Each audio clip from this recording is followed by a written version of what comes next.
सुनाऊ भनेको सुन्छ र अभागीको व्यथा। सुनाऊ भनेको सुन्छ र अभागीको व्यथा। यो अभागीको व्यथा कसले सुन्छ र आखिर? सुनाऊ भनेको सुन्छ र अभागीको व्यथा। खै खुन्नी म के लेखौँ र जिन्दगीको कथा। जिन्दगीको भोगाइहरू, जिन्दगीको घटनाहरू अनि जिन्दगीको कथाहरू आज गजल मार्फत, गजलको रूप दिएर प्रस्तुत गरेको छु। सुनाऊ भनेको सुन्छ र अभागीको व्यथा। खै कुन्नी म के लेखौँ र जिन्दगीको कथा। सुख दुःख जिन्दगीको पाटा भन्थे सुन्दा। सुख दुःख जिन्दगीको पाटा भन्थे सुन्दा। म अभागी रहेछु भए न यता न उता, म यता न उताको भए।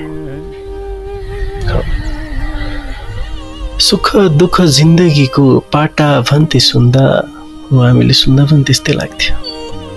सुख दुःख जिन्दगीको पाटा भन्थे सुन्दा।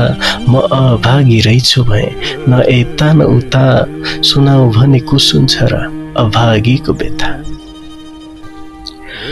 बिना बन्देज पंक्षीसरी जथाभावी उडु भन्थे। बिना बन्देज पंक्षीसरी जथाभावी उडु भन्थे। मन हो बन्देज बिना पंक्षीसरी आफैलाई जथाभावी उडाउ भन्थे। रोकटोक कसैलाई मन पर्दैन, स्वतन्त्रता चाहन्छ मान्छे। तर बिना बन्देज पंक्षीसरी जथाभावी उडु भन्थे।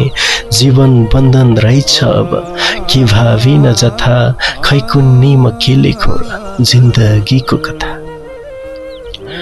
जीवन आफूले सोचे जस्तो हुँदो रहेछ र कहाँ। जीवन आफूले सोचे जस्तो हुँदो रहेछ र कहाँ हो। जीवन आफूले सोचेको जस्तो कहाँ हुन्छ र, बरु विपरीत भइदिन्छ। तर सोचे जस्तो कहिले हुँदैन। ध्रुव सत्य भइसक्यो पनि अब। हो जीवन आफूले सोचे जस्तो हुँदो रहेछ र कहाँ हो। जीवन आफूले सोचे जस्तो हुँदो रहेछ र कहाँ।